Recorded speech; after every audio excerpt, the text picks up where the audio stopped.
Hey guys, welcome back to the Fading Podcast. Today we had the two besties, Iman and Zulfiye, on the episode. We got to touch on both of their stories. Iman living in Kuwait for over 4 years, going out of her comfort zone in her early 20s, and Zulfiye's journey from hijabi stylist to Modmarket to starting marriage networking. There were so many interesting gems in their stories. You guys are going to absolutely love this episode. Remember to like, comment, and subscribe, and enjoy. Like that was something that I tried to work on, but I was like, this is tough. And the other thing, if I'm really honest, I feel like a lot of the larger organizations in our Muslim community that would be making a profit, that do have money to sponsor, is, as far as I know, it's owned and run by Muslim men. And I feel like the networking it's a bit difficult to do with them because you don't see them.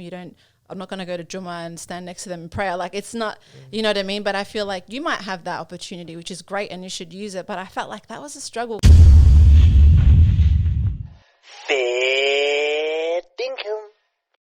I wanted to touch on, that's the first thing, like more of your upbringing and your story. Mm-hmm. And I think the first place would be high school. Mm-hmm. So you guys went to high school together? For a period. Yeah. We met in grade 5. Okay, so the early days. Yeah, but our school was a school where it was primary and secondary together. Damn. So it was, so... You guys aren't the same year level? Yeah. We were for a bit. Yeah, until the end. That's the question I want to start with. Yeah. You can say whatever it's called. I feel like... Maybe some people won't know, but obviously you're the only person I know that intentionally chose to repeat year 12. Yeah. And that's already like... After skipping ahead. Like, because she skipped. Oh. Yeah, so you skipped, was it year 10 that you I skipped? skipped year 10, so I went from year 9 to year 11. Yeah. Okay, and then you went into year 12 and you wanted to get into pharmacy. No. So I'll tell you how it happened, right? Because I did not plan it as well. So I ended up homeschooling for year 11. And because I finished year 9 and I was like kind of sick of school, and I was like, I just felt like I want to try something different. I want to try homeschooling. So then I ended up going to homeschool, and they saw my report and they're like, hey, we think you could do year 11. So I was like, okay, let me just try it. They go, if you struggle and you can't do it, then we'll put you back in that. So my parents were fine and I was fine. So then I did year 11 and I did a year 12 subject too. And then so once I'd finished year 11, I got my results for the year 12 subject, and I really felt like it was, I'm better off if I actually go to a school and do this. So I went to year 12. I did year 12 at a high school. And I just cruised through year 12. Like, I paid attention when I needed to. I enjoyed it. And I ended up surprising my parents because I think I did better than people had expected. And and she's being modest. She got 92. So, yeah, the thing is that I don't know I think because I didn't talk myself up, maybe people just had an expectation of me. So then I got into arts education at Monash and I studied for 6 months. And I remember just throughout that year, my dad would be dropping hints, and he's like, why don't you do something else? Like, why don't you do pharmacy? Because teaching is a job that's going to require all of you and more than just the 9 to 5. So I was like, all right, let me challenge myself, because I only have a year 9 level understanding of science, because in year 12 I went and did humanities subjects. So then I thought, instead of transferring from arts education into science, and then I'm going to be competing against people who, for example, wanted to get into medicine but couldn't and then got into science. So why don't I actually go back to year 12, do unit 1, 2, 3, 4 of methods and chemistry, and then do my year 12 and get straight into pharmacy like that. So it was it's actually, and you don't get penalized for it.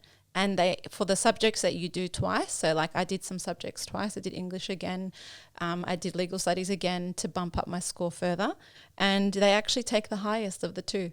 No. Yeah, a lot of people don't know that, but it's way better. It's just you have to put your ego aside. I think that's the only thing. And I went back to the same school. Oh, that is bad. So they were like, Zulfiye, are you visiting us? I'm like, no, I'm starting here again. What did the kids think? Who's this crazy girl repeating year 12? Yeah, because they were 2 years younger than me, because I'd been to uni for 1 year. And so I'd missed out on when my original year level graduated, and I was with the younger year level. But I was 18 and I was 17, I think, at the time. Yeah, so I was still young. So yeah, it all ended up working out. And then I ended up getting into pharmacy directly, alhamdulillah. But it was all the way at La Trobe in Bendigo. And then I transferred into Monash, which was what I wanted in my second year. Damn. Yeah. SubhanAllah. Okay. And from when you finished school, how long? How did you know that about me? I feel like not many people actually know that. This is the why I made days. This is, Yeah. alhamdulillah. So from that, did you study pharmacy and you completed the degree and work in the field? Yeah, I did. So I finished pharmacy and then I worked at Monash Medical Centre in a hospital setting for 3 years. And then I worked at retail pharmacy for 3 years. And then now you don't work in pharmacy? Now, no. Okay. So technically I'm still a registered pharmacist, but I'm not practicing. Okay, we'll touch on that anyway. Yeah. But you at 17, your dad pushed you to do it again. Or like you said, your dad motivated you. Like he's like, why not? He kind of, I think he just realized like, oh, maybe she can do, I think maybe he saw that there was potential there beyond what he had originally thought. I'm trying to be polite. Is that a common thing like in your childhood where your dad might be like, hey, you can probably do a bit, you can probably do more? Or No, I don't think so. It was just more like my parents didn't get very much involved in my education at all, except in my Islamic education.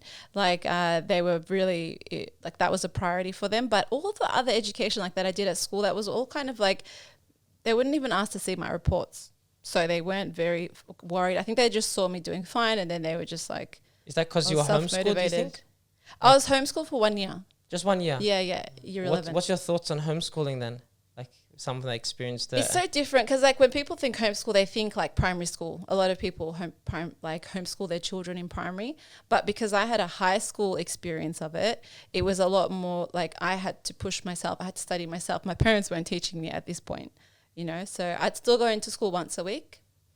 The reason why I did it was because I just felt like at school didn't feel like socially, I'm like in year 9, everyone's starting to do these things. I'm like, I don't feel like that's me. And I feel like if I stay at school, I'm going to start doing everything that everyone else does. And I just wanted to step away from that. So homeschooling ended up being better for you, like socially? In the long run. Oh, definitely. Sometimes it can be the opposite for people. Yeah. That's the thing about homeschooling as like in high school that people don't realize is you actually have more time. So I had 2 sisters at this time in uni. I would be going out with them. I would be enjoying my life more. So I actually had a great time that year because I was free. Because if you think about it, like at school, so much time is dragged doing other things. So it's like, your discipline that occurs, that takes time. Then there's lunch times, all this stuff. So I'd just get my work done in a couple of hours and then I'd have the rest of the day free. So it was actually pretty good. Okay, interesting. Yeah. And post school, how long after school did you start the hijabi stylist? Yes, so I think I started that when I was studying pharmacy. Like I'd be studying and then I wanted to do... Yeah, I just started doing that for fun on the side. She was the unofficial hijab stylist for a long time prior. Oh. Like she was the go-to person. Like whenever anyone needed hijab styling or whatever it was, like fashion advice at the time, Zulfiye was like our go-to person. That's how it started. From high just school. Like a hobby, yeah. Yeah. Helping people, I think that's how it started. And then helping more people and then like helping people who aren't your friends, then it's like, okay, now I'm going to actually start charging. And it's more serious. Yeah. So I actually started doing that as a business and styling like people for their engagements, their weddings and things like that. Were you also like, for the people that don't understand, were you like selling scarves as well or just styling? Styling. Okay. Yeah. So what people would do is like at this time, because now this is going back probably 10 years. So there weren't other hijab stylists around at the time in Australia anyway. There was probably like maybe 1 or 2. And so it wasn't a common thing. So people were still doing the thing where they like find a really nice, expensive dress and it's like, hundreds of dollars and then they'd just wear a skivvy under it, and then they'd match it with a scarf. So what I'd be doing is like creating an actual, like a bodice piece to suit the dress that's made out of the same fabric. And then I'd style it with a scarf and put a headpiece on. So it all looks like it's one design. Were you into fashion before that? Like, is that just like a passion of yours or interest? Like I was always into like dressing nicely. Like I always like that. I like style. I feel like I feel good when I look good. And I think especially as someone who wore a scarf often in environments where other people didn't, I feel like it was important for me to like, I found like helping myself and then helping others, it helps boost your confidence and self-esteem. So I think that for me it was tied heavily to that. And like that was the real drive behind it.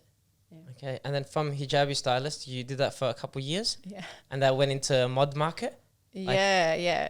It developed into that. Okay, so one venture jumping into the next. Yeah. How'd Modmarket start?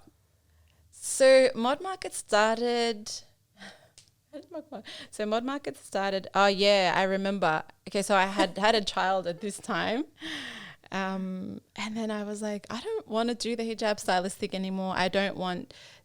It was just going in a direction where having a child, all my priorities, what was important to me, the whole experience of being pregnant and all of that. I feel like it just changed me and shaped me in a way where I thought, I don't want to do this specifically anymore, hijab styling, but what I would like to do is bring the community together. When I say community, I mean modest fashion, women, and create like social events where they can come, and also instead of me like creating like clothing, or because I also tried to start a fashion label at one stage. That's what I tried, and I struggled with that, and I was like, oh, this is so hard. I'd rather actually you were also sewing clothes for people. Like, Yeah. I'll never forget that dress you made me for Nadine's engagement. There you go. I But love that dress. So you're making clothes as well? And yeah, then- so like that, I've always been into that stuff. But then I think with Modmarket, I thought, okay, it's going to be better for me and for everyone else if I just bring everyone who's already doing this together. It's like provide a platform for Yeah. people to show off their brands. Yeah, yeah. Okay. And then did you get like inspiration from like Australian Fashion Week? If like I want to make a Muslim version, was there something to that? I feel like the inspiration it wasn't like anyone specifically that I can remember. It was just more, I just want something professional for us, and I want something for us, because in our community, we're still a young community, I guess, in Australia. Like Muslims have been here for centuries, but there was like a second wave of Muslims, and that's more recent. So there's still not many events outside of actual Islamic events for us. So there'll be like Islamic talks, lectures, camps, all this kind of stuff. But when it comes to other things that is like a social event, but it's for Muslims, like there wasn't as many of that. And I think for me that was important, again, like for the confidence, the identity, building that up as well as the fashion. Do you think the Muslim community was ready at that time for Modmarket? Was it a bit early, like even just timing wise for like how many companies might have started after that? Because now it seems like everyone wants to have a fashion label. Yeah. Is that a thing? Like a couple years later, it would have been different. I think it was the right time. Yeah, I think it was the right time. Like, I think it attracted a lot of, because you had vendors from Sydney coming down. Because the other thing I remember at the time that you mentioned was Iman was on the team. Yeah. Nice. So the other thing that you mentioned at the time was that there were a lot of modest fashion options for people in Sydney, but not so much for the audience in Melbourne. And so at the time that you started Modmarket, you had vendors coming down from Sydney, which I think was like very indicative of where Melbourne was at the time, because it was a bit different. Like the scene in Sydney has always, I guess, like I don't actually know the numbers, but my assumption is that the Sydney Muslim crew is like a lot, like the population's a little bit bigger there as well. So they had more options than us, that's true. And then the other thing is we ended up actually, the last event we did was part of Melbourne Fashion Week, which is cool. Damn. Yeah, so it was our own event, but what happened, they advertised it as part of one of the things that they offer, and they supported as well to organize the event. That's really cool. Yeah. So what did that change? Is it just promotion, or is it like even the overall like quality of the event, the brands that came? I think you know what it is? It changes. Like there were practical things, like in terms of they got us a spot at Queen Vic Market for us to do, because there was two aspects of Modmarket. There was a new clothing, and then there was a secondhand clothing that people would buy and sell and swap.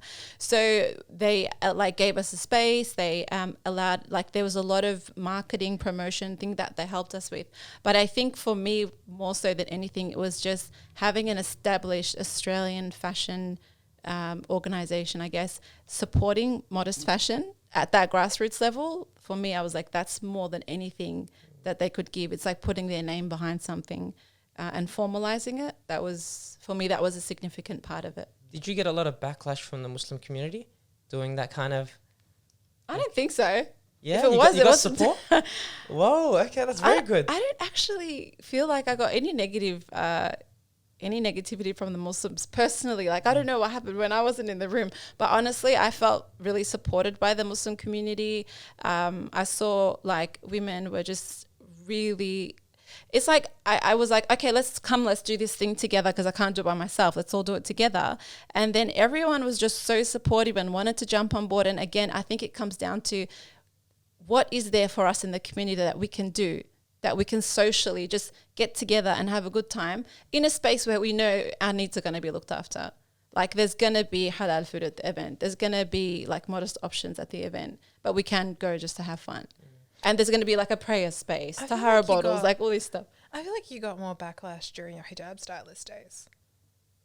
Can you remind me? I have this thing where I forget So anything That's actually a negative. blessing, isn't it? yeah, so no, you got, when you were doing hijab stylist, and you were like, there was a moment you did a photo shoot because you had started to potentially like create outfits. So you were making the capes and you made the dresses. Like there were some dresses. Yes. And I still remember this because it like infuriated me, that even though you were pioneering this space and there weren't options, that, you know, social media warriors, there was a lot of like space for that. And a lot of people were making commentary about how, you know, the designs you were making weren't Islamic. I think I remember you getting backlash during that. But Modmarket, I don't. About that. Modmarket, I still don't remember. I remember good. No, it's Do you remember how she dealt with insufficient. it? Like, I'm forgetting about I it. think yeah, exactly. I'm thinking about Zulfiye's general approach to negative feedback, especially if it's unwarranted, which I would say this feedback was unwarranted, was just to say that's okay. Like she's very gracious about accepting negativity in general. So how about in organising, like when organising? And so I was the Modmarket? person who like would respond to those people and be like, Okay, That's you why took you care of remember. it. Yeah. How was it organising Modmarket? Did you, running it each year probably got bigger? It more did, things to yeah. organise? I remember the first one, which was at that little venue on the corner Flinders of Street. Flinders Street. And man, like I loved that so much. That was so much fun. But yeah, when you compare it to what it eventuated to, which was like this huge space, it was, you know, the third time you ran it was the one that Melbourne Fashion Week got involved. So there was the Flinders Street, and then there was something else in between. I don't remember the space. It was, I can see it in my mind. Wow, you even forgot that. I even forgot. But the third time Modmarket ran, and it was the biggest time when Melbourne Fashion Week got involved, that was where it was a 2-day event. The first day was at the Queen Vic Market, and that was strictly for used items. So, you know, community members were able to actually get involved, hire a stall, sell their secondhand items. Because oftentimes, like as Coburg. Muslims... It was in Coburg. Yeah. Sydney Road, on Bell Street. But oftentimes, like at the time, and in those days, I actually wore hijab. So our only options were either Sydney or overseas. So a lot of people in the Muslim community have modest options. And so, yeah, it was the 2-day event, the first day at Queen Vic and then the second day at Melbourne Pavilion, which was like, it's just this huge venue and it was really professional. You had speakers, we had food trucks. It was a lot of fun. What's some lessons you learnt from running an event at that scale? So we had about 2,000 people come. Oh, So some lessons. don't do an event that big. No, not at all. It's just Zulfiye doesn't shy away from a challenge. I think those events, probably some lessons that I learned is that networking is really important. It's one of the biggest things I learned is that you need to network with people and have those relationships because that's how the doors open up for you.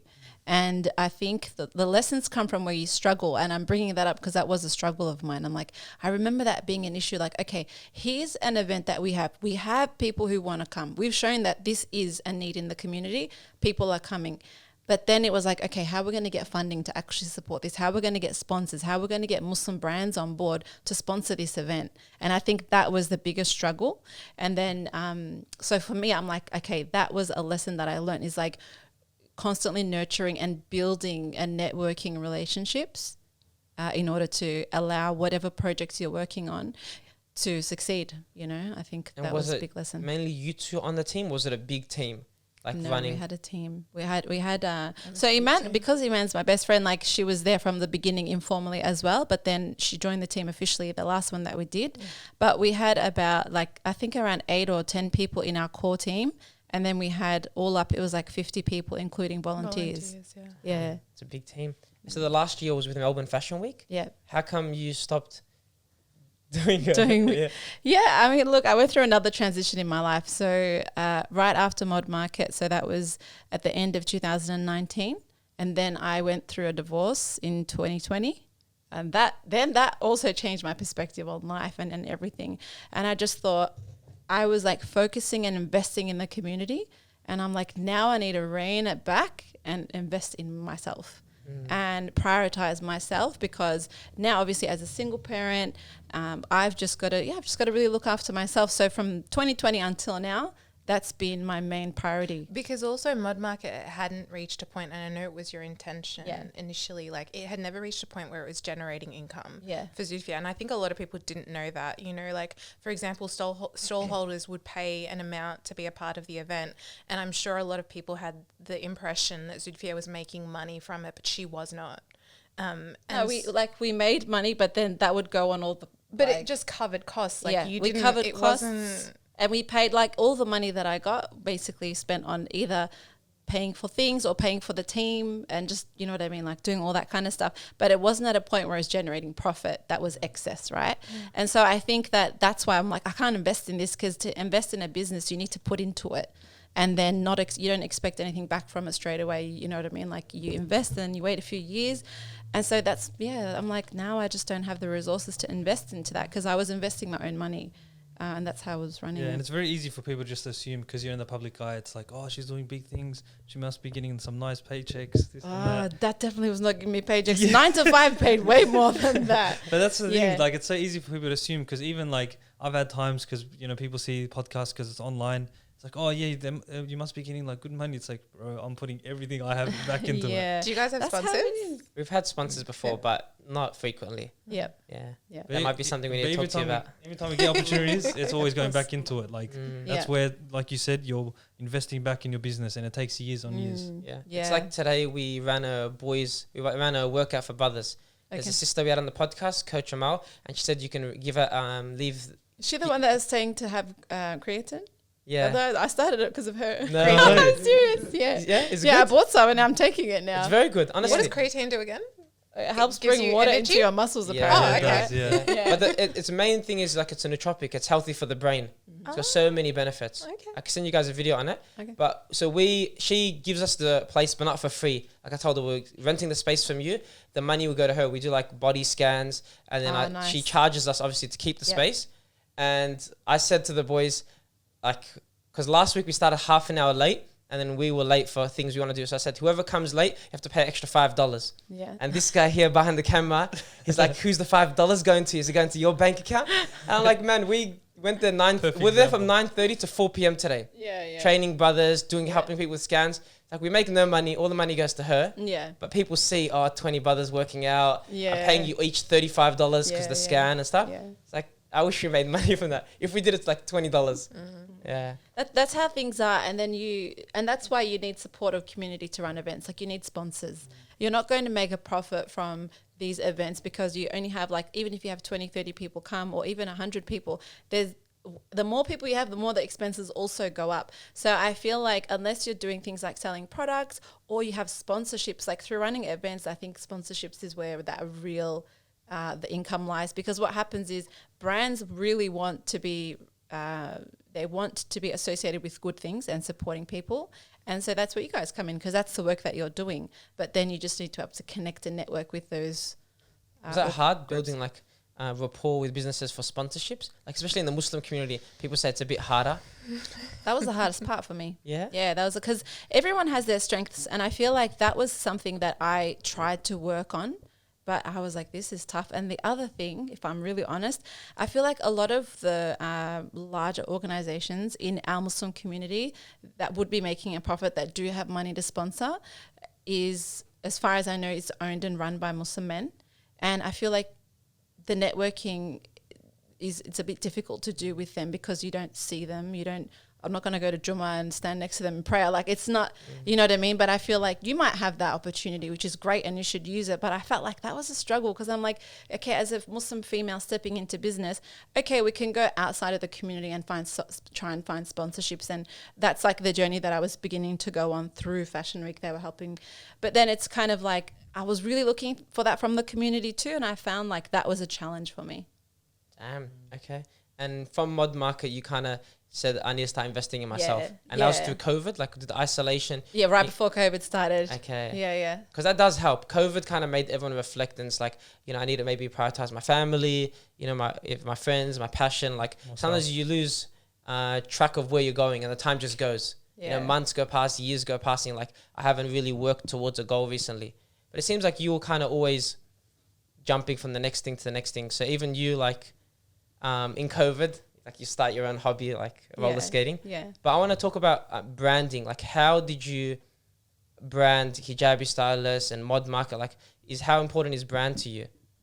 I think brand is really important because it's what people like. You're doing something. If you're doing something like a service or creating a product or whatever it is, you need to connect people with that. And people are not going to connect with you or a brand if they don't know you or the brand. So I think it's important to build a connection and teach people about who you are or your brand is, what you do, and share that with people. And then the people who are interested will follow, and those who are not interested, like, they won't. So I think that's the most important thing. It's brand, really, because if someone's going to invest in you or going to invest their time or their money or anything in you, their attention, like, it needs to be something that they know and that they trust and that they believe in. So I feel like authenticity is really important in branding, like, as much as possible to be authentic, and to think about, like, to have good intentions and to be sincere in what you do. I think that actually comes across. So yeah, I think branding is tied to those things. But with content creation, how do you find that balance with, like, oversharing? You know, like, a lot of people feel like, oh, I'm giving, like, too much information on my personal life. Yeah. You know, like, whatever's going on. Like, sometimes people will just be like an open book on social media. Yeah. And it's like, and then sometimes you want to find that balance. So how do you deal with that? Is that something you're conscious of, oversharing? Yeah, it's obviously on my mind. Like, it is something on my mind. I think I've found what I'm comfortable with and what I'm not. And I just share what I'm comfortable with sharing. And sometimes, like, I find there's some techniques that I find useful. Okay, so, like, the first thing is I rarely ever share things that are happening in the moment. So, like, if I'm struggling with something right now, best believe I'm not going to be talking about it. People will find out when I'm better, when I'm gone through it afterwards, you know. And that's not like, oh, I'm doing a challenge. Like, if I'm doing the challenge, I'm currently doing the challenge because I post challenges I do and things like that. But I don't think, for me, that's not a personal thing. That's not a struggle. I'm not personally tied to what people are going to think of that, or it's not something where I'm emotionally going to be affected by people if they talk to me about that. Like, oh, I noticed you didn't do this week. Because people talk to me about it. I don't mind that. But if it's like, oh, let's say in my personal life, I'm going through this, I'm not going to be discussing that because I need to heal from that outside of people's eyes. You don't share too much about your personal life anyway. At all, do you? And I feel like as your current page has gotten bigger, you've even, like, changed the way you, Share for less. example, you share less about your personal life, and you also share less of, like, you know, you used to post your son on your page, but now you only do that in, like, private friends and stuff like that. There's even been, like, small shifts as your skating page has gotten bigger. Yeah. How about like posting goals? Because that's something she kind of does. Like, That's not personal. I don't find goals personal. Unless they're depends on the personal goal. goals, you know, Yeah. like Yeah, with depends something maybe how about... many goals as well. Like, it's in, if you're opening up, like, with all your goals, is that what No, you there are some goals I don't talk to people about. Yeah, that's right. And I feel like spiritual goals, I don't discuss that with people.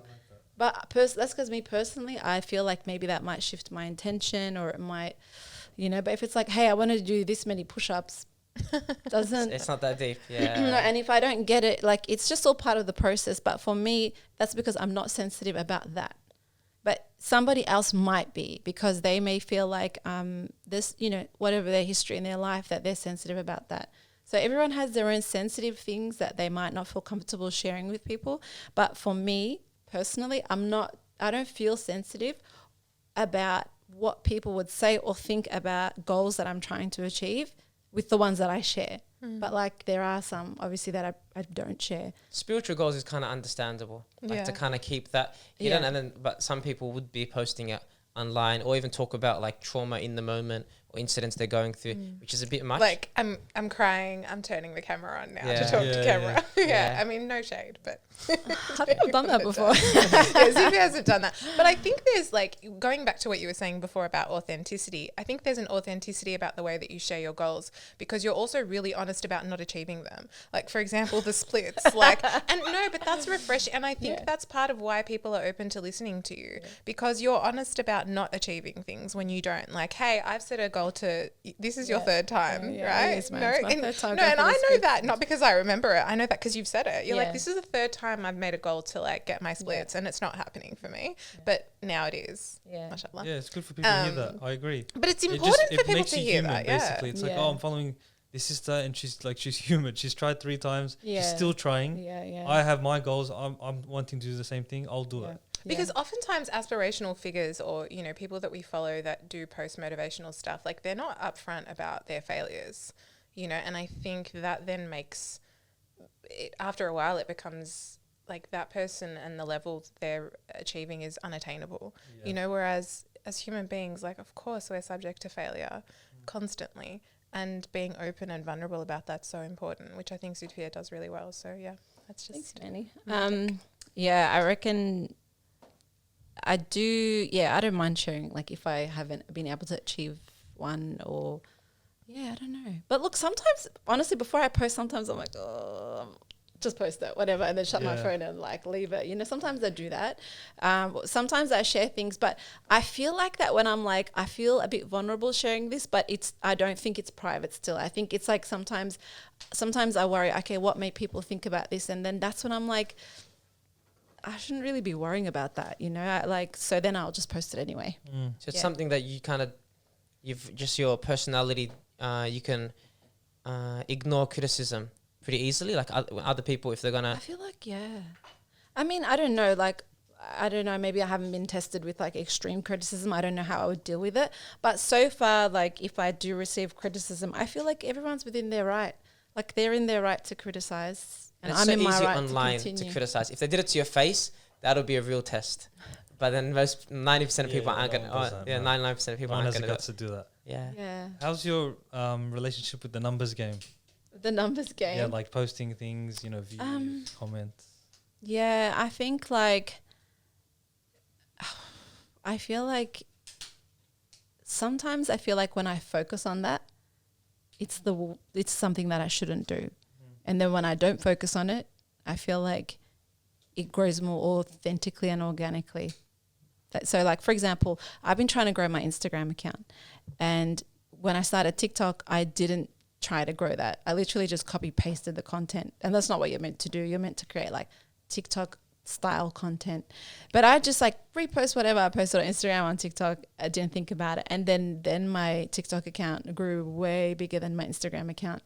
And so I was like, well, I wasn't even trying for that, right? But I'm actually here. I am putting my effort into Instagram. And, you know, so I feel like the numbers definitely do affect me, especially because I'm like, I want to actually get my...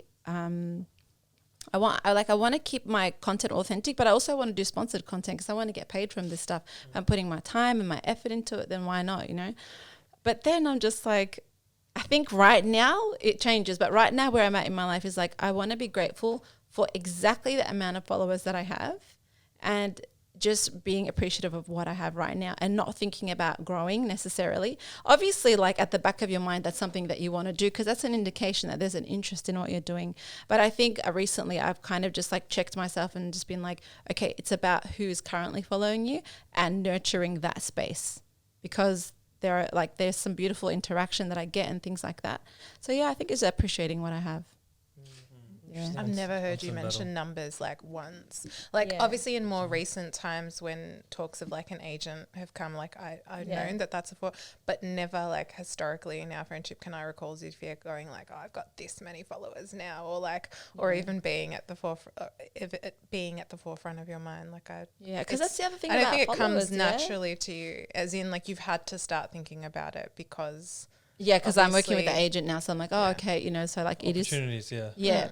But I think with doing, I don't know, I just feel like, I guess you guys are in social media too. What's it like for you? Yeah, look, I think for us, we all have our moments, I guess, but I'll speak for myself. Like early days, you start to think about it, especially when you do have like, maybe for us, certain episodes or certain, you know, TikToks we post and we see the numbers go a bit higher than usual. It's like all the excitement comes out. It's hard not to get like, excited. Oh, exactly. It's like all this potential. It's like, okay, the next one, I'm looking at the numbers more now. It's like, hang on, I'm looking at the comments too often. Yeah. So it's more of just catching yourself out, being more aware.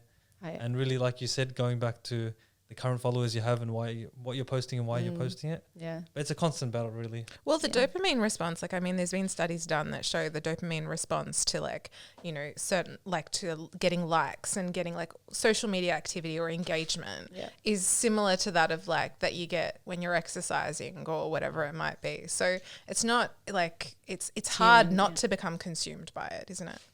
But I think in social media, for me, my experience is it's constantly about rechecking your intentions.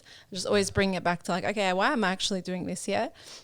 So for me, like one of the main reasons is like on my current page, before it was different, but it's like one of the reasons why I do this is to grow myself and to hold myself accountable. Because I feel like kind of doing it publicly is a way of holding myself accountable. So yeah, that's one of the reasons why I do it. And it's about just sharing the journey that I'm on. So it's not for motivating people or inspiring people. I do not plan to motivate absolutely anybody. That's like literally not my intention ever. It's a byproduct, Maybe, of me sharing, but I definitely do not see myself. How about like challenges? Because haven't you just like said, hey, you know, everyone start a new hobby and you do those kind of challenges? Yeah, but the thing is, the way that those challenges happen is like I'm doing a challenge, and if you want to join and do one, you can as well.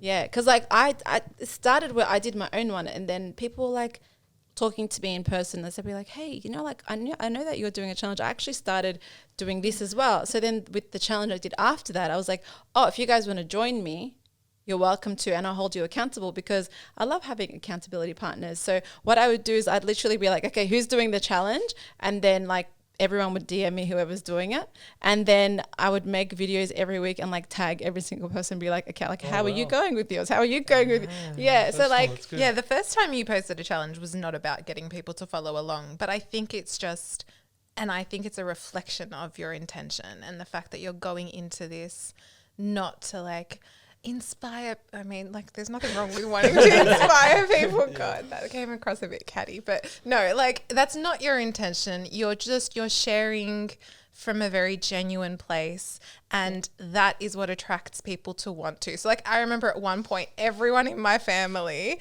and not by any not because I was pushing them, but every single person in my family at one point was doing one of your challenges. So cool. So like I was doing yoga every day, and then mum was doing her toddler practice every day. Yeah, like it was a whole thing. So good. Do a lot of your close friends tag along on your challenges? I don't do 30-day challenges anymore. I used to, like, that's what I was doing before, and then now I'm doing a 1 year challenge. Like this year, I'm like like 2023 is my year to level up my life, inshallah. What's the challenges? Now that all the Fair Income listeners are going to hold you accountable. Please do. I don't mind. I'd love that, actually. She'll start tagging them.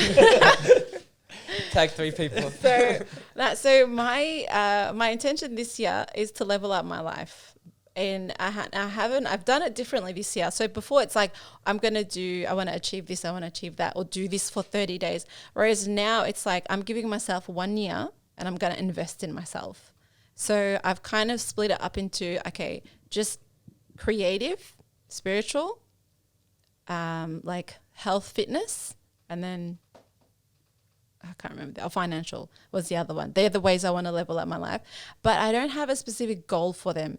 And it's like a really different way of working, because in the past I pretty much like to like have a goal. Whereas I said, like, now what I'm going to try is I'm just going to try investing in myself consistently and see where that leads me. Yeah. So I actually got rid of my vision board. I've had a vision board up for I made like a really personalized, detailed one. I got rid of that. I was like, I'm not going to have a vision board.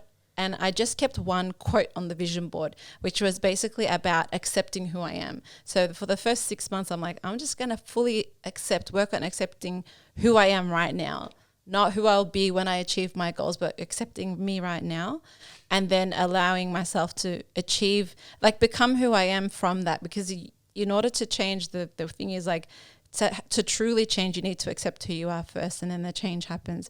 But if you feel like you'll accept yourself once you change, it's kind of working backwards, right?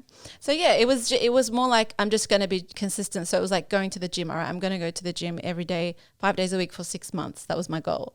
And then I ended up doing it, alhamdulillah, I averaged like 4 days a week for 6 months. Yeah. You did have some specific goals, like you wanted to be able to. Oh yeah, I wanted to lift my son up. I want to lift my son up over my shoulders. He was 22 kilos. He's 23 now.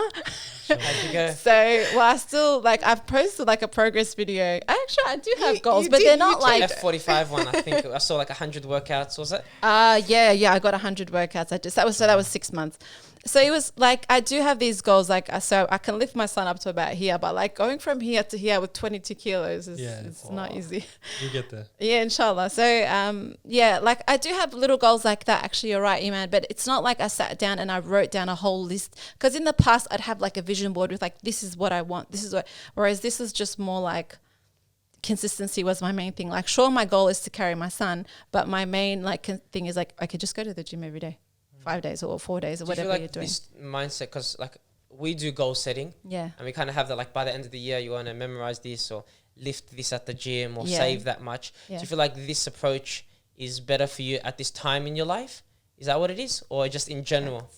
No, just this time in my life. This time in my life, yeah. Because I was like, I just want to focus on investing in me. I just felt like I was really like trying to. I don't know if, your listeners can relate, but I was trying to invest in other people, expecting them to invest in me. But really what I realized is, so I drew like this picture at the beginning of the year, and it's in my head. It's like there's me and it's like arrows pointing out. And that's what I'm doing. I'm just constantly giving, and I'm running on empty. And so then I drew another picture next to it, which was me. And then I drew the arrows like coming back, going out and coming back into me. So it's like giving my energy back into me and investing in me as much as I can.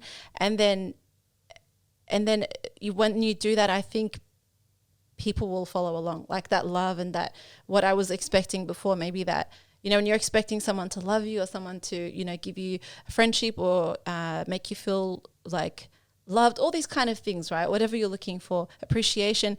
If you give that to yourself, then you won't be looking for in other people. And then I think people will be attracted to that naturally.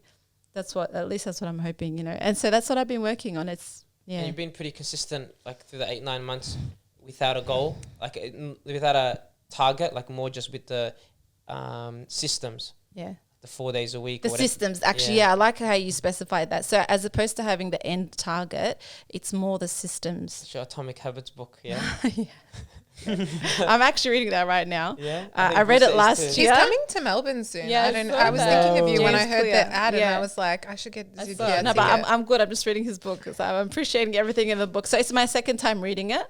And the second time is so much better than the first. I feel like the first I took away like one thing from it, which was habit stacking. And then the second time around now, it's just more about, I feel like I really understand what he's saying on a deeper level, I guess, just maybe where I'm at in my life. But yeah, the systems. But that's the beauty of books in general. You're always like, the more you read them, the more you take away. Yeah, depending where you are in life and what you're looking for that's as right. well, you'll find it. You read the same thing, but understand it differently. Do you have trouble with being consistent, like towards these? Because sometimes you have like tough months, or weeks. Yeah. You're laughing. I feel like it's tough to answer. Yeah, it is. It's like reality. But this is holding you accountable. I'm not laughing because I'm laughing because I actually think you're one of the most consistent people in my life. Like, I've never known Zulfiye to set a goal or say I'm going to do something and then for lack of consistency not achieve it. Like, I'm laughing from like you're so good at this. I wonder if you're going to share that. Aren't you happy she's on the podcast? Yeah. Well, it's kind of like, this was not the intention at all. I thought she was going to embarrass me. She's just like she's being so supportive. I have a problem with oversharing, so it's not even embarrass you from like a want to, but just like an unintentional. But the beauty of this is that we can edit it out. So far I'm doing it. So I reckon in terms of consistency, I don't think I'm a consistent person. I don't think I'm consistent, but I know from what people say to me is like, oh, people have said to me, you're the most consistent person I know. You know what I mean? So it's all relative. So I look at my dad and I'm like, he is a consistent man. My dad, mashallah, he'll do something every single day. Like clockwork. For years. Yeah. And I see it from like watching him since I was a kid. So like he will just if he says he's going to do something, he will do that thing. And it's not even about how he feels. Like, it's just about the discipline. He has discipline. And I remember talking to my dad about this, and I'm like, how do you do this? Like how do you always, make yourself like be consistent to do the thing? And he's like, it's not how you feel. It's like, it's not about how you feel. Like, you just do it. So in his way, he's basically saying, why are even feelings even coming up? It's just discipline. You said you got to. So when I see my dad, I think I'm like a heavily watered down version of him. But I definitely feel like consistency is an important value for me, and discipline is an important value. And interestingly, this year, from my whole life, I feel like this year I'm really like seeing it. I think in a different perspective, because like I've been consistent before with studies. I've been consistent before with like shopping. Right, seriously, like shopping, maintaining my wardrobe. It's a skill, like to maintain a wardrobe. Is it? It is. No, it legit is. It is a skill, yes. Maybe okay. for sisters, it's different. I guess you learn something every day. Yeah. Hang on a sec. You guys are not subscribed. I think you guys, before you start the video, make sure you subscribe, turn off the notification bell, and enjoy the rest of the video. Yeah, well, anyway. So I feel like it's a skill, right? Maintaining a nice wardrobe is, and Imagine anyway. you're applying for a job and said skill set and you listed. Color-coded wardrobe. Oh, when I say, okay, we can go into this at the end of the day about like, I'll leave it there. I won't go into detail of how it actually is a skill, but, and it comes down to consistency. But the thing is also like, I think with the gym, I think because I've tried that like a couple of times in my life and I've never been able to be truly consistent. So this is the first year of my life where I have started to do that. So what I'm realizing about consistency, it's not about like, am I a consistent person or not? I think it's more about like inherently, I don't think I am, but I am. I've noticed with myself personally, like I have to try something at least 3 or 4 times. And then after that, then I'll see consistency in it. So like I will try to like really try as well. Like say I'm going to eat healthy now. So I've tried in the past to do it a few times and I'll try, fail. And then eventually I get it. Like I see that. And because I've seen that in some areas of my life, it motivates me and inspires me to be like, okay, I think I've got this. The reason why I haven't done it in the past is because I'm just learning, but I'll get there. So I kind of have that vision of it is possible through consistency. Yeah. Well, a lot of people go, I'll try once or twice and be like, that's enough. Well, exactly, yeah. Like I, during COVID, bought a $800 keyboard, did 2 piano lessons and like haven't touched it again since. Whereas you, even if you start and then stop for a bit, you always go back to something, especially if it's something that you... I try to, yeah. value. I reckon I try to because I've seen like the first work ethic I've seen like besides my dad was my dad's wasn't work ethic, it's more consistency and discipline. But the first person who had work ethic that I saw was my chemistry tutor. And he went to like Melbourne High and he is a doctor now and he's just an amazing guy. But he is the first person that showed me what actually like real studying is, what hard work is, consistently, like constantly putting in that effort, what people at top schools actually do versus my school, like what people would consider, putting in a lot of Some effort. things. So we could Like this guy, so all right, year 12, he was telling me by the end of term 1, they have finished unit 3 and 4. They are doing practice exams in term 2. Wow.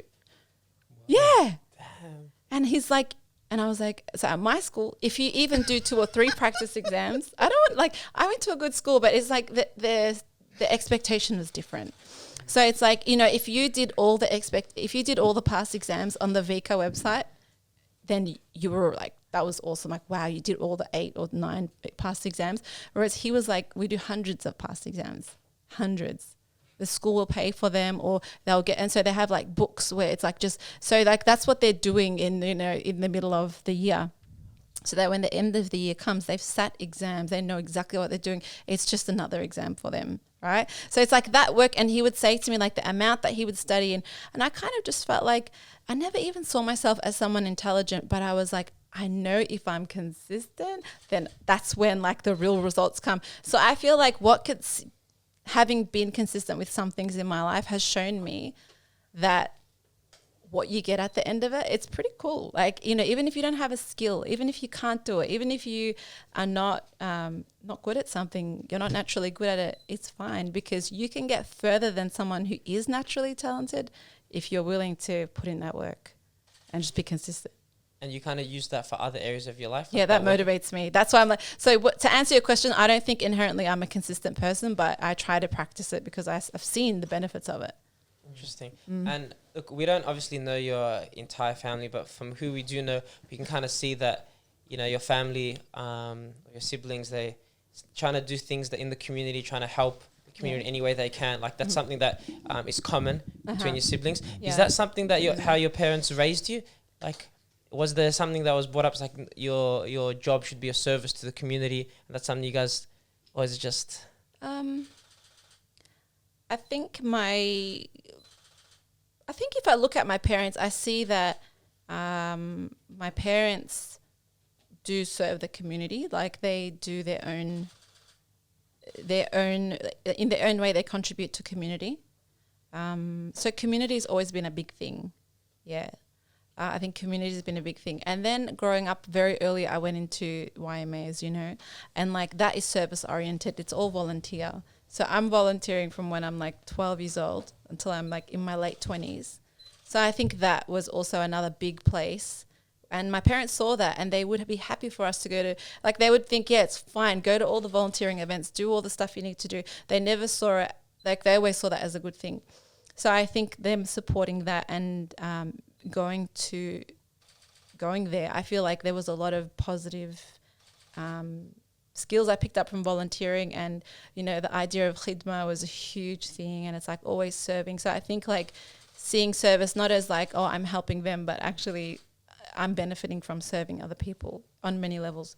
So and my siblings also went through that as well, so maybe that has influenced them. Yeah. How about because one thing we see sometimes here with Fair Income, we're expanding what we do. Okay. Like we just posted a YouTube video last week. Amazing. We made videos today. We did the brothers workout. Yeah. Like, so there's 3 different things we're doing. They're still under Fair Income, but we're slowly branching out what we do. Fair Income. Hey, I wanted to say that at some point today. I'm so sorry because I'm not like a long time listener. Where did the name come from? I'm sure you've explained that in a podcast gone. Yeah, we have. Maybe you have to go listen to that. Okay. Shameless plug. No, just long story. This guy here behind the camera thought of it. Okay. And it was initially a joke, wasn't it? Like just like, oh, what if it was the name? We put the name Fair Income. Yeah. And then it was a bit like quiet, and I was like, actually, it rings a bell. Then we just like, you gave and it some time. It's not trademarked. There isn't another podcast called. No, not Fair Income podcast. I'm surprised. Yeah. I think it's also good because like, it's not also like an Islamic name, even though a lot of our guests are Muslim. Yeah. Like we asked for sponsorship like on episode 5. Like, about to start YouTube. For sponsorships. Yeah. And one guy goes, you know, you guys are early on. Why not change your name to like Fair Income on Deen? But we didn't want like. Bro. Fair Income doesn't have the same ring to it. That's what I thought, and I'm like, we don't want us to straight away be put in a bubble. Yeah. Like you hear Fair Income, it's like doesn't matter which you guess. Like, oh, that sounds interesting. It can be like. You know, when you have the brothers podcast or this podcast, it's like, it's very, you know. It limits your listeners, I think. Yeah, like exactly. it would probably push certain people away. So I think it's definitely good that it's and I don't know what the word is, like an inclusive or a more open. And also your first guest was a female. We'll Monique Tui. Yeah. So I was like, it's not just the brothers podcast. No, it is, but it's also not, which I like. Yeah. It's one of those things where we have to, you know, whoever can benefit the community, we try to get on. Yeah. But one thing we're doing is we're branching out, and we kind of have to like rebrand ourselves in different ways. Has that been a thing for you where it's like, okay, I need to... your man's laughing. No, I'm not laughing. I'm not laughing. When I smile, I'm just smiling. Okay, It's true though, when you jump from venture to venture, you feel like, oh, I have to, you know, am I the same person or do I have to brand myself in a different way? Yeah. And a lot of times people think, oh, because you do one thing, you shouldn't be able to do anything else.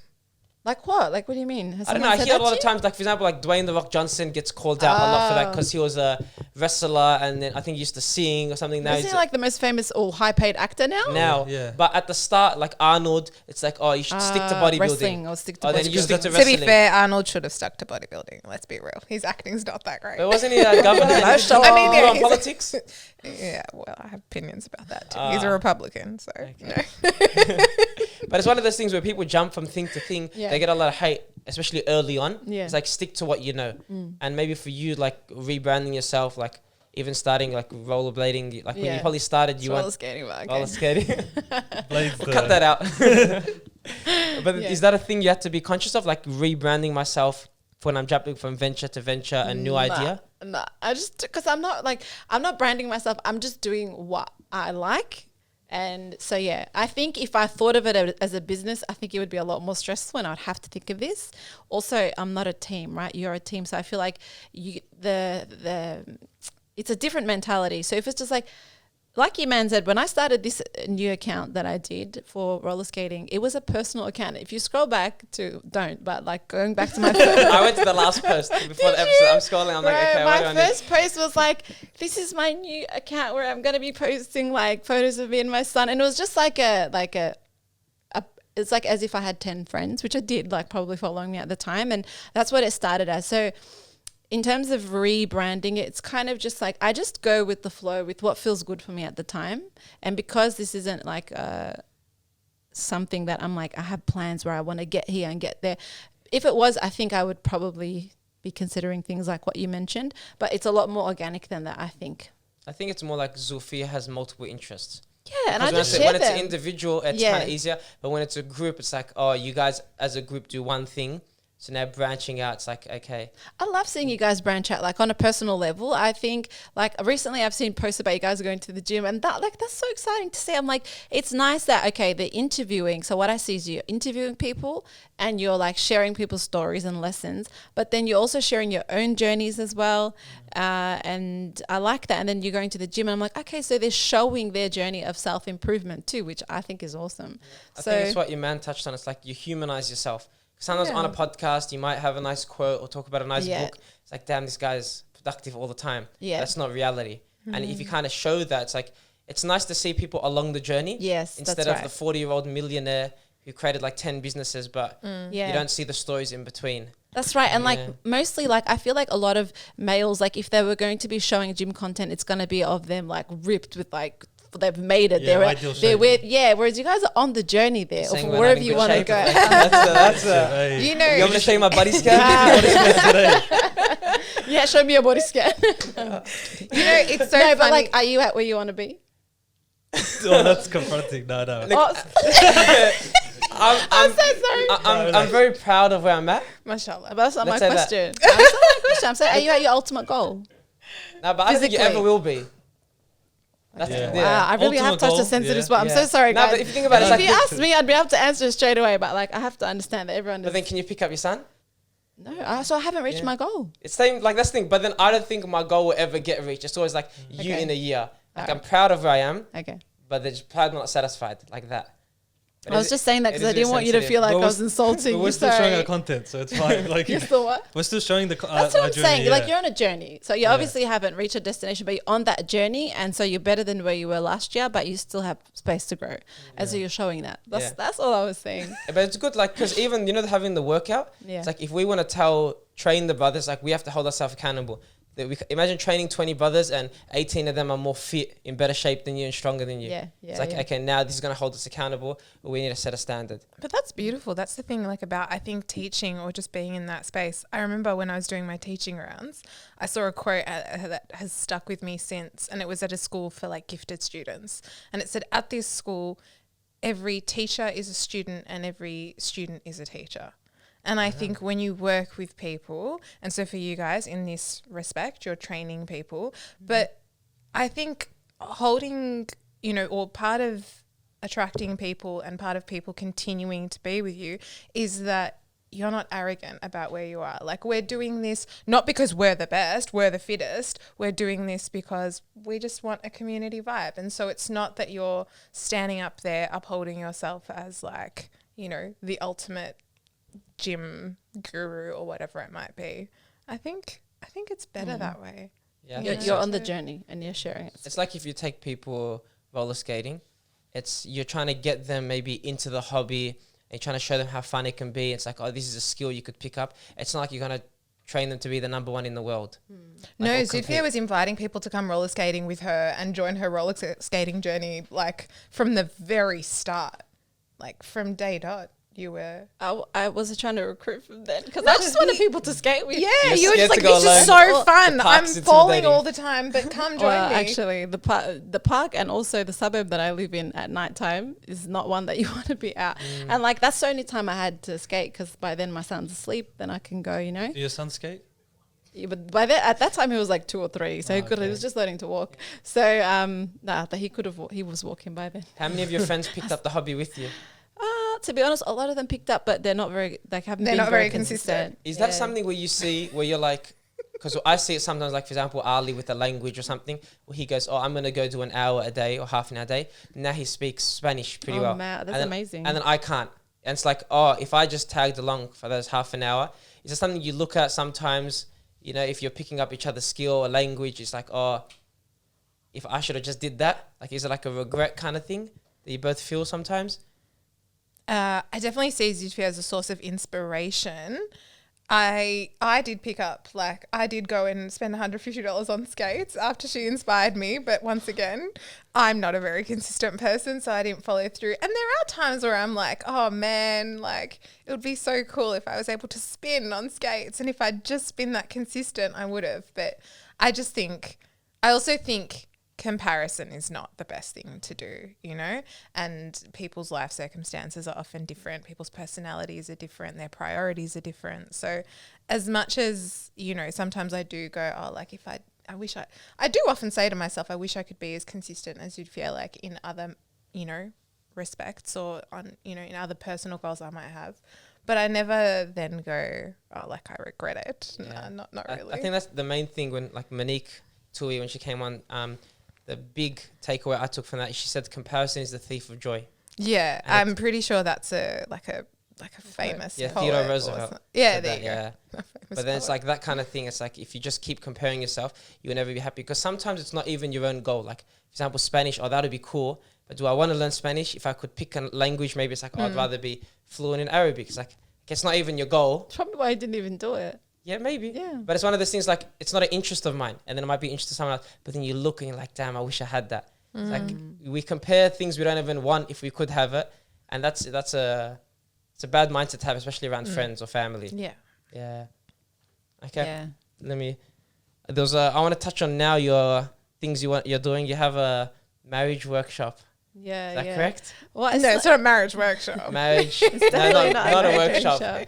It's a Muslim singles networking. Okay. Yeah. How's that going? Yeah. So we've held 3 events so far. It's the over 30, so none of these brothers can come, yeah? No, it's actually 27 and up. 26. Still not 26. other brothers can go. Soon, next year. I think the We'll- reason why we'll we put it kind in- I'm sure the age range will expand once it grows, but I don't No? know. Honestly, like we're just seeing like so I started it with my friend Samaya. I think do you guys know Samaya Asfat? She's also Maybe my anyway. face. Yeah, so we started it together and it was just something that began because we were just thinking like it's actually not that easy to meet people. So In the Muslim difficult. Especially community. nowadays So after difficult. COVID. Yeah. no, just universally, like, yeah. It's I got hard. married I did my By the way, walima in- congratulations. I don't think I said it to you in person. I was so happy when I saw Alhamdulillah. that you guys got married and I didn't even know. I just saw it on Instagram, Alhamdulillah. on the stories and I was Yeah. like, oh, That's just how it is nowadays. really right? happy. Sorry Yeah, about like that. genuinely Yeah. happy for you guys. Jazakallah Yeah. khairan. So in Feb we did the walima, and then none of the brothers here are married, and I tell them I can't even advise you on where to meet someone because how hard it is. It's like most people I know meet on social media, Yeah. and if you're not comfortable with that, it's like Yep. go to an event, don't know how to talk to them, but like Well, it's Yeah, but it's that's the very other hard. thing. That's the other thing. Okay, so and by no means am I an expert on this topic at all. I'm just somebody who's in this situation and is just trying to do something about it. So, but you just said go to an event. Okay, but then why can't you meet people at events? 'cause sometimes it's segregated, it's Yeah. awkward. You're going up to a girl, she's in a group of her friends. It's just not So the the way- It's just not the done thing anymore. Yeah. People don't approach you like it Not as seldom common. happens. Yeah. because people talk about it, you know. the way that the segregation works, like I definitely believe that there's a place for segregation, but just the way that it works and the extent of it, sometimes it prevents Muslim men and women from actually meeting, even like having a just a normal polite conversation. And I think that this is a topic that there's many different views about, because some people are very strict and some people are a bit more open and lenient. But so the people that we cater to at our events is people who are open to meeting.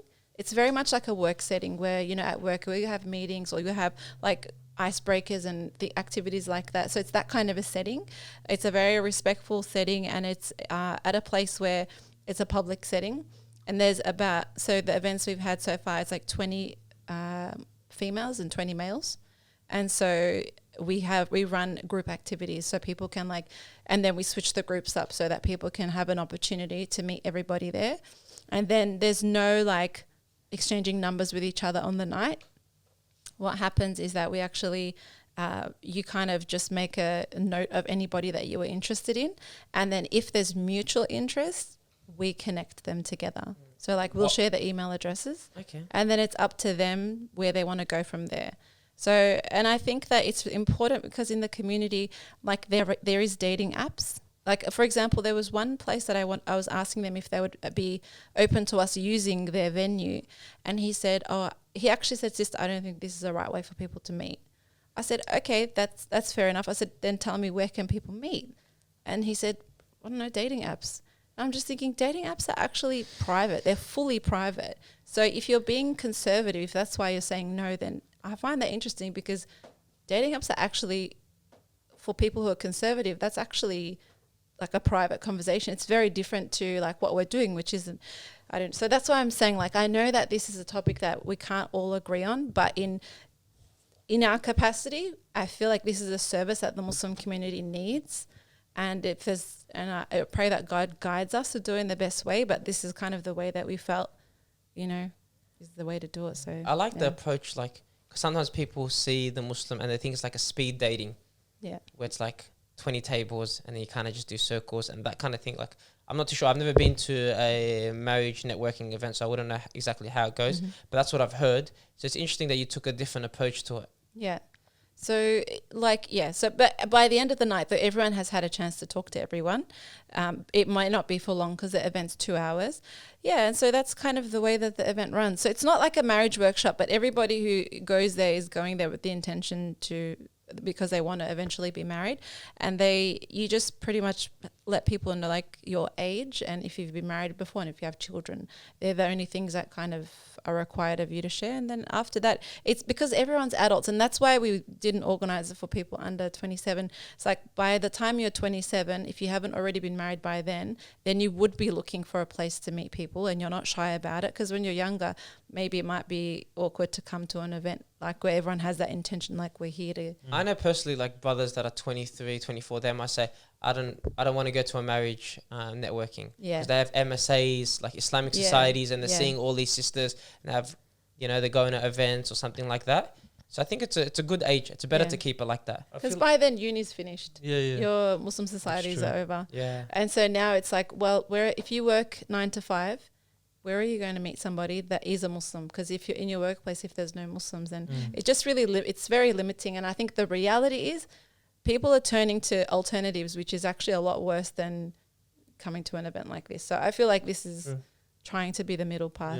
Yeah. And I feel like the older you get set in your ways as well in terms of keeping your small social circles. You're not as open as well, meeting new people. Yeah. That's a lot of people. It's not everyone, but it is also harder to meet people at that time, like even as friends, because people have their circles already established. Yeah, and you're also busier. You've got more on in your life, and so it's hard to juggle. And so you're not looking for new opportunities to socialize and hang out. And so the opportunities to meet people are lessened. So what type of like icebreakers and activities do you guys do? You have to come to one of the events. I'm still too young. It's too young. We try and keep them like interesting, but also it's just very much like give people some inspo. Because I'm trying to think, because like sometimes you can kind of get the feel at the start where people aren't willing to be so open early.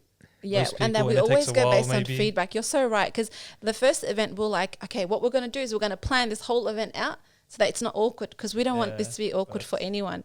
So then everyone who came to that first event was like, we loved this, we would come again.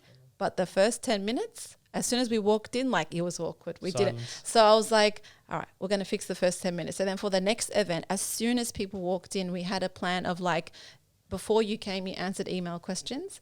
And then everyone who answered like similar questions was grouped, but they didn't know why they were grouped together. So it was kind of like questions? As soon as it was like, do you prefer like hiking or this, or do you prefer mountains or the beach? Do you prefer gym or like therapy? It was like these kind of questions. So then so we'd group them based on that. So there'd be a group of like 6 or 7 people sitting together, and they've all chosen that they all like biking, right? Or like cycling, whatever. So so that first 10 minutes was them discussing like, oh, what was it? And so it's just getting to know each other, but also just, like that was the first, as soon as they walk in, there's something to do.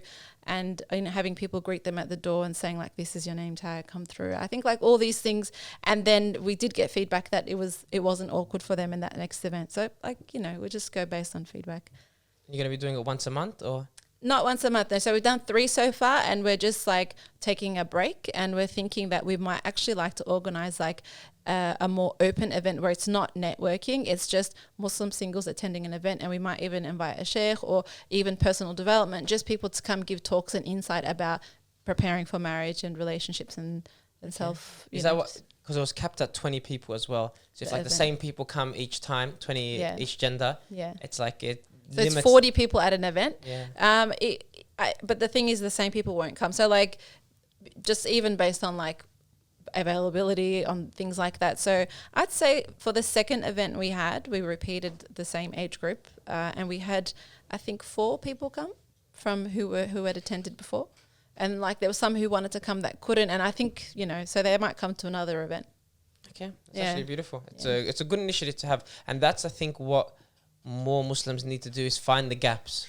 Like even like us when we started the podcast, like, okay, that's a gap. You found your own gap, like this doesn't exist, so you created it. There's nothing wrong with improving what's already there, but sometimes that's all we do.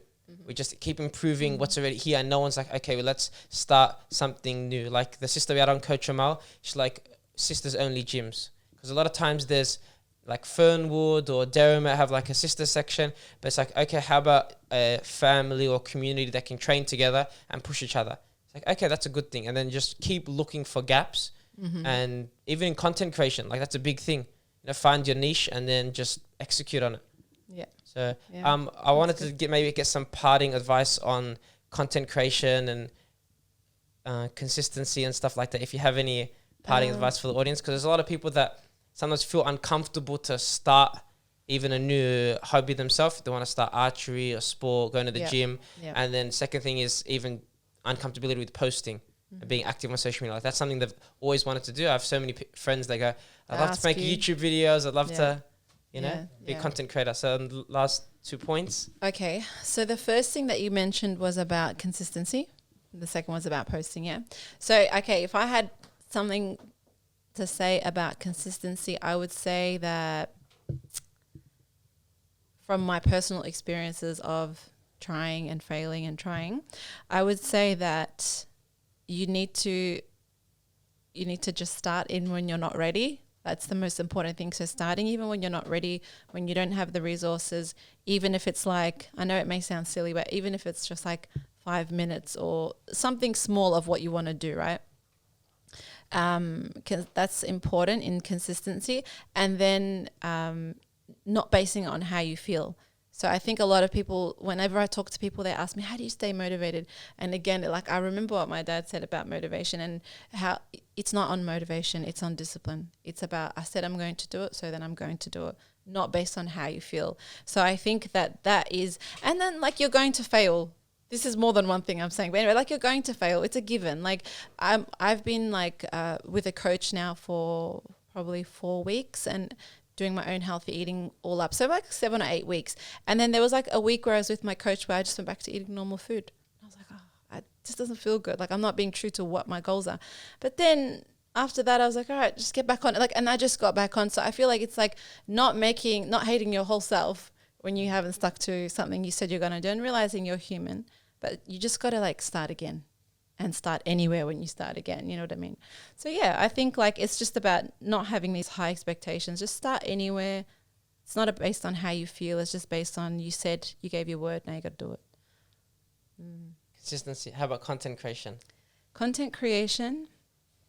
Okay, I think one of the reasons, if I think about why people don't want to share, it's worrying about what people are going to think. It's the opinions of others.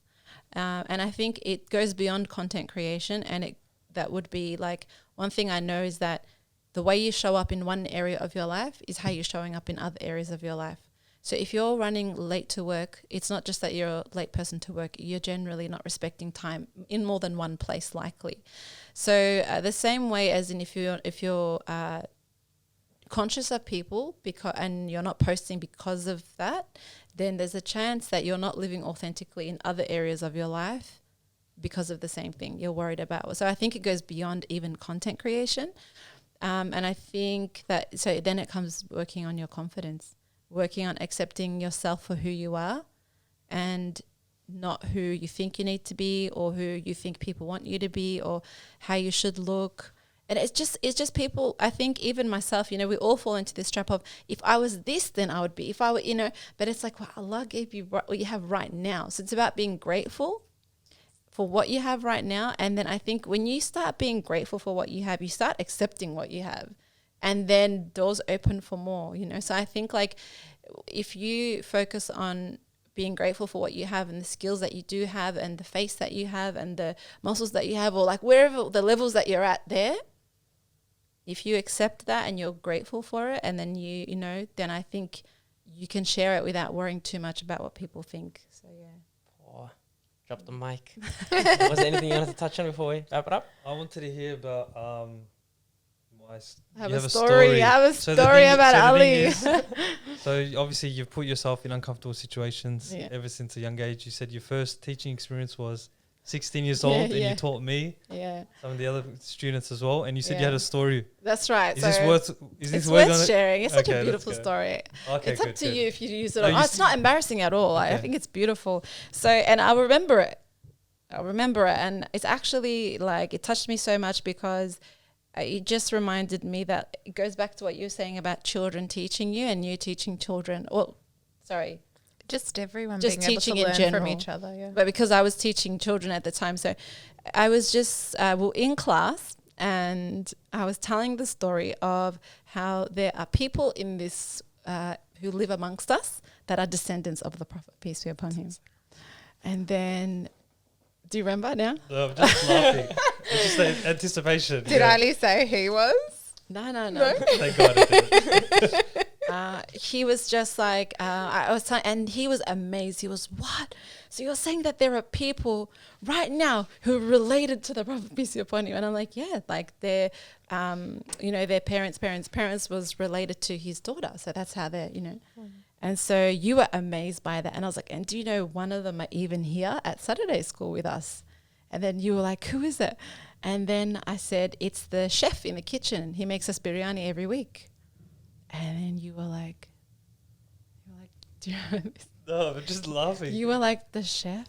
You're like, but why is he cooking? You're like, why is he cooking? He should be a king. We should make him a king. He shouldn't be cooking in the kitchen. We should make him a king. And, you were just so upset that he was just doing common work. And not enough. Yeah. And I thought that was so pure because I was like, we're meant to love the Prophet, peace be upon him, more than we love ourselves. And so I feel like as a child, to me, you embodied that in that statement that you made. And so that's why for me, it was like, it stuck in my mind because I thought, I don't think there was an issue with that. Like, it's not, like cooking is an honorable job, but still just the idea of thinking like this is a descendant of the Prophet and the elevation that you had put him up based on that, when like that just stuck with me. Yeah. How old was I? I think you're about 12. Yeah. Wise 12-year-old. Yeah. Alhamdulillah. I wanted to touch on Iman's story if you have a couple minutes. Okay. Let's do that. All right, let's embrace it. Guys, this is very unexpected. And only because before the podcast started, you touched on a couple interesting things. And maybe just because of time, just maybe the 4 years overseas, moving to Kuwait? Because a lot of times people, they finish their degree, they'll get a job like you did in teaching, and they're comfortable here. But then for you to take that change, 4 years to move overseas to a country that you're not from, I don't know if you had family or anything like that. No, I didn't. But then It's so funny because I remember being stopped at Paris airport once when I was going back to Kuwait and being taken into an office to be interrogated because my dad lives in Saudi and I have a lot of Saudi stamps on my passport. So I was taken into a room and interrogated by this officer who was just like, what do you mean you just chose to move to Kuwait? Do you have family there? No. Do you have friends there? No. Do you know anyone there? Well, now I do. I've been there for a few years, but, initially, no, I didn't. And he was like, nah, like he just thought there was something dodge in my story that I had moved to a foreign country. But look, I think I initially, if I'm being really transparent, I did it because I was running away. So I got married very young at 19 and I got divorced at 22 and I finished up my degree and I was just looking when I was in that space in my life, I was just looking to run away. So going to Kuwait was a bit of a trauma response. People can run away to like another suburb or another state. But what made you choose Kuwait? Well, it was. I feel like I'm throwing shade at Kuwait now, but it was the only. It was the only. I'd always known. So growing up, I was really disconnected from my culture. Like I was always a bit embarrassed of being Tunisian. Because no one knew where it was and we don't really have a community here as such.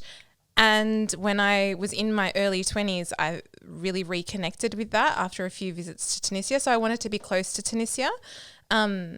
And Kuwait was the only country that was taking teachers without 3 years of experience. So everywhere else like Dubai, Qatar, all of those countries require you to have 3 years of teaching experience, but I only had one and Kuwait took me. So that was how that eventuated. How about the idea of like being outside of your comfort zone? Obviously you had a motivator to go there, but to stay there. Because a lot of times people go 6 months, a year and be like, okay, it's time to go back. Yeah. But 4 years is quite a long period of time. Yeah. It's longer than a degree or teaching might be 4 years, but it's still a long time. Yeah. So what made you stay? Honestly, I just recalled thinking I'm never going to have this opportunity again in my life where I'm so unencumbered by, like I don't have children, I don't have a husband, I don't have, and the opportunity to travel and see the world and explore. And also, there was a part of me that was craving reconnecting with something Arabic, so being there and because in Australia, you grow up Muslim and you have your community, but very often your Muslimness, especially as females, and especially when I made the decision to take my hijab off, your Muslimness is held in question. How Muslim are you? How religious are you? And that's always, in many ways, being questioned. So I found it so refreshing being both in Tunis and in Kuwait, where it was just accepted that I was Muslim and I was able to just be that person.